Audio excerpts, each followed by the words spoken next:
Hello friends, welcome back to our channel 2 minutes concept. और आज जो मैं आपको सामने वीडियो लेकर आया हूँ, इस टॉपिक से सीबीएसई में चाहे आपका मिड टर्म का एग्जाम हो चाहे फाइनल टर्म का एग्जाम हो, 9th क्लास में इस टॉपिक के ऊपर क्वेश्चन आपसे डायरेक्ट पूछा जाता है कभी कभार, और कभी कभार इसके कॉन्सेप्ट के ऊपर आपको क्वेश्चन दिया जाता है।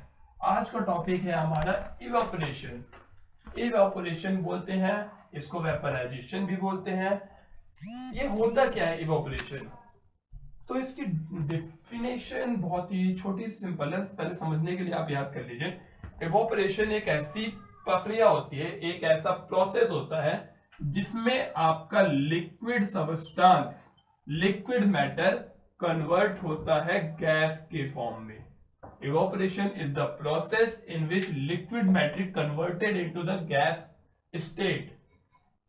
इवेपोरेशन के ऊपर आपका क्वेश्चन इस तरीके से आता है, what is evaporation, right the factors which affect the evaporation.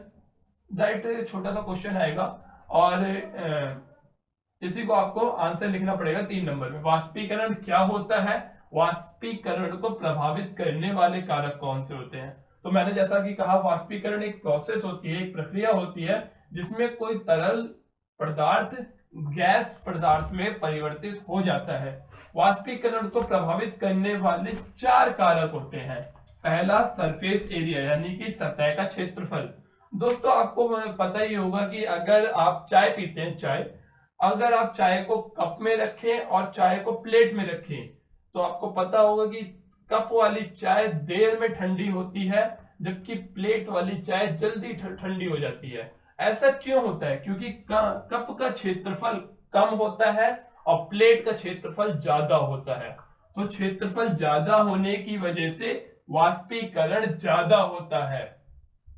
दूसरा फैक्टर होता है आपका टेम्परेचर। तापमान एक बड़ा ही अहम रोल प्ले करता है, अदा करता है, भूमिका निभाता है। तापमान एक बहुत ही ज्यादा अहम भूमिका निभाता है। जैसा कि आप जानते हैं, अगर आप दूध को गर्म कर रहे हैं, अगर आप कम तापमान पे रखेंगे तो दूध देर में वाष्पीकृत होकर देर में गर्म होता है।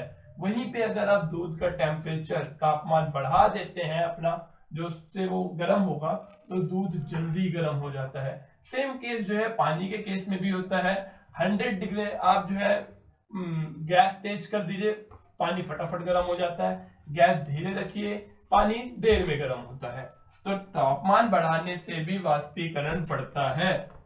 हवा की रफ्तार यानी विंड स्पीड, अगर हवा धीरे चलती है तो आपके जो कपड़े हैं वो देर में सूखते हैं, लेकिन अगर हवा तेज चलती है तो आपके कपड़े जल्दी सूख जाते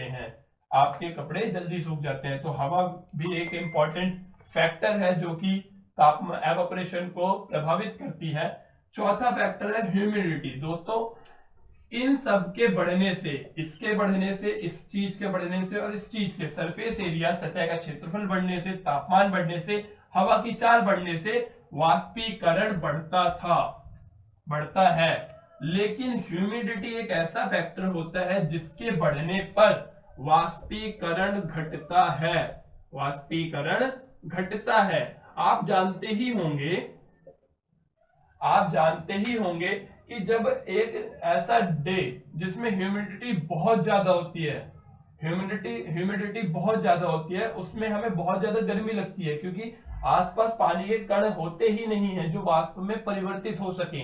इसी वजह से ह्यूमिडिटी बढ़ने पर वाष्पीकरण घटता है, इवेपोरेशन डिक्रीजेस।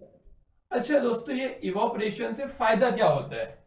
तो इवेपोरेशन एक ऐसी प्रक्रिया होती है जिसके होने पर, एक ऐसा फिनोमेना होता है जिसके होने पर हमें ठंडक महसूस होती है।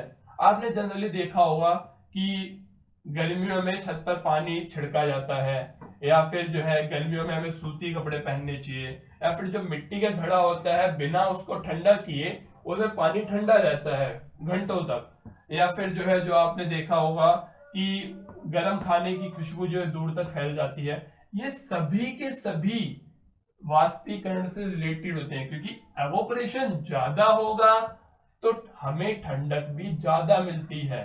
इसीलिए हम गर्मियों में सूती कपड़े पहनते हैं, क्योंकि सूती कपड़े हमारा जो पसीना होता है, जो स्वेट होता है, उसको एब्जॉर्ब करके, सोख कर हवा में वाष्पीकृत कर देते हैं, एवोपरेट कर देते हैं उस पानी को, उस पसीने को एवोपरेट कर देते हैं, जिसकी वजह से हमें ठंडक महसूस होती है, वी फील कूल। थैंक्स दोस्तों, अगर आपको पसंद आए तो वीडियो लाइक, कमेंट, सब्सक्राइब जरूर करें।